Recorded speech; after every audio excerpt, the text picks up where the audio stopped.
Shakespeare penned these famous words: to be or not to be.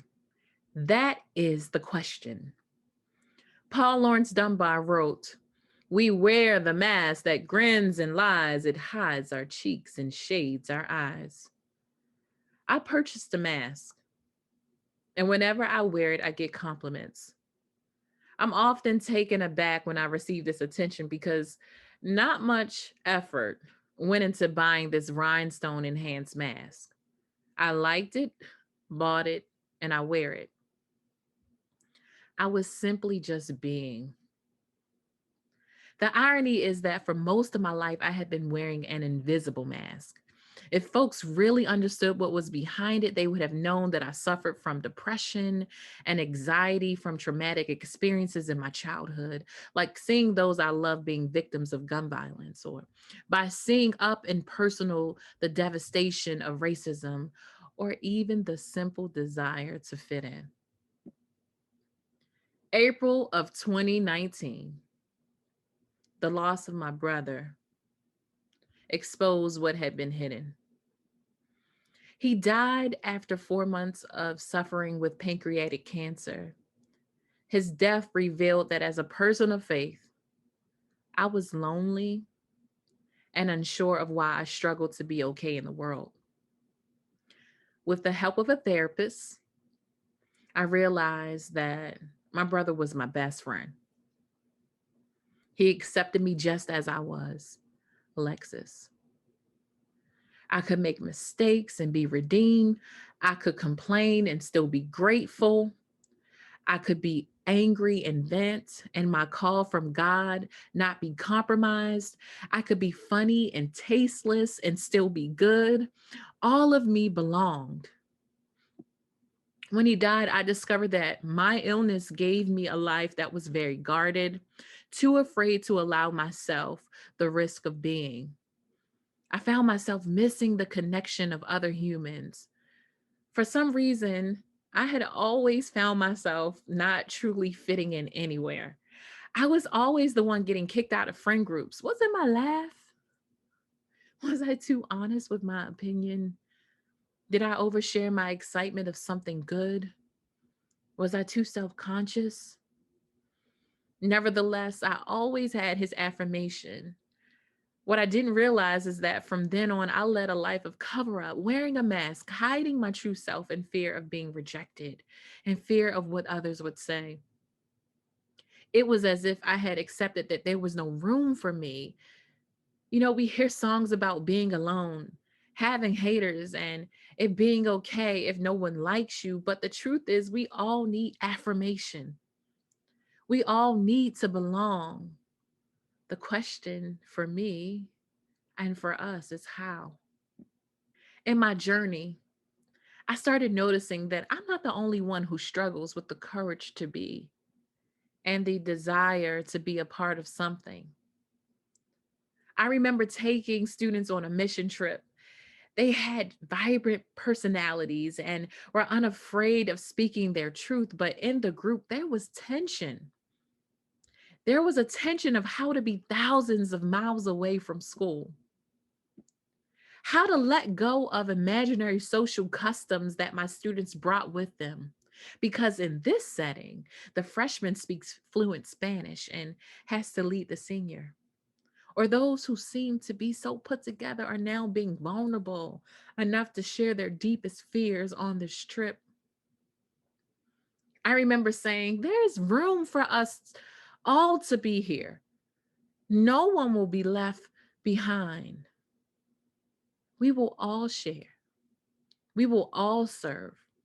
Take what's yours and allow others to take what's theirs. How did we or I decide that there wasn't or isn't enough room for all of us to be? Maybe it's those imaginary social lines that we draw up and succumb to in our minds, sort of like what my anxiety did to me. Perhaps it began in the beginning when God created humans in God's image, and those humans were perfectly sculpted out of the sand. In the garden, these humans were naked and good, not needing to hide who they were. No mask, no clothes. They had all they needed. But the voice of opposition told them it wasn't enough, and they decided to take what was off limits to them. So they fell out of the reflection of God's image, not knowing what customs to follow. It was after the fall that the cover up happened.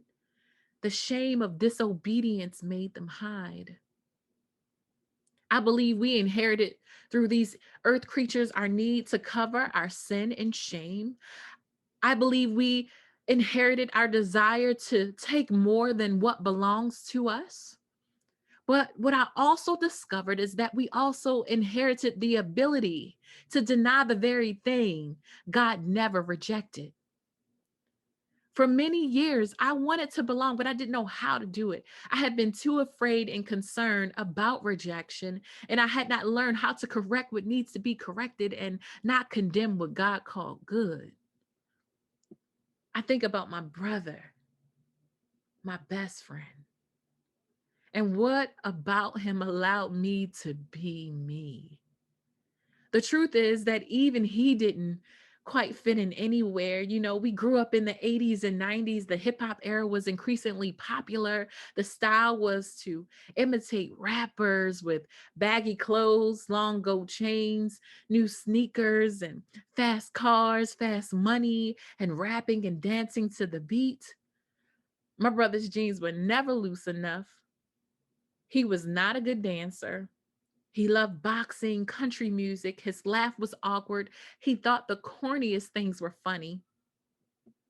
He constantly rejected those imaginary social lines by being affectionate and loving, by saying no to the temptation of a fast life and denying the temptation to fit in. He taught me that there are times when folks won't get you and I will have to walk alone. But when I'm alone, I can pray to God and be vulnerable, just like those who cried out to Jesus, being honest about the pain of rejection and asking for help to see what's really there. His willingness to be himself allowed others to be. He left a legacy.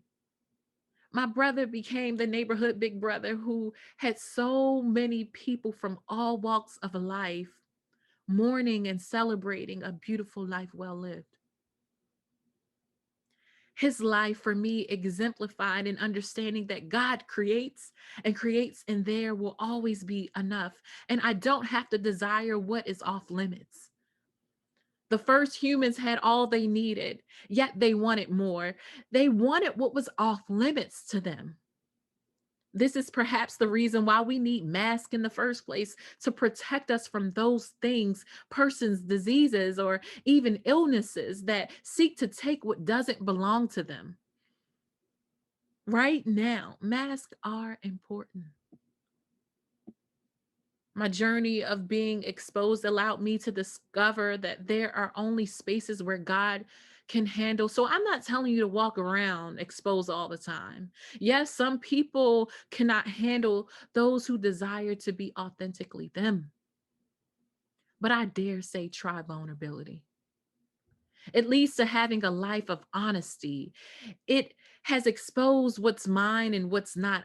I know I may experience rejection when those who did not create me don't know that my offbeat is really on beat with God. I now have a better perspective that I can be sad, angry, happy, melancholy, and still be good. After all those emotions were given to me, I can grieve the loss of a loved one and still be used by God. I can be whatever the day brings. I can worry about something a little too long and still be able to be a good mom, spouse, daughter, sister, friend, pastor, preacher. I am human. To be human is knowing we are subject to limitations, temptations, sickness, diseases, and even death. To be human knows we need salvation and a Savior that knows the depths of our goodness. Today, I choose to be. Not much has to go into it, only wearing a mask when necessary. Thank you.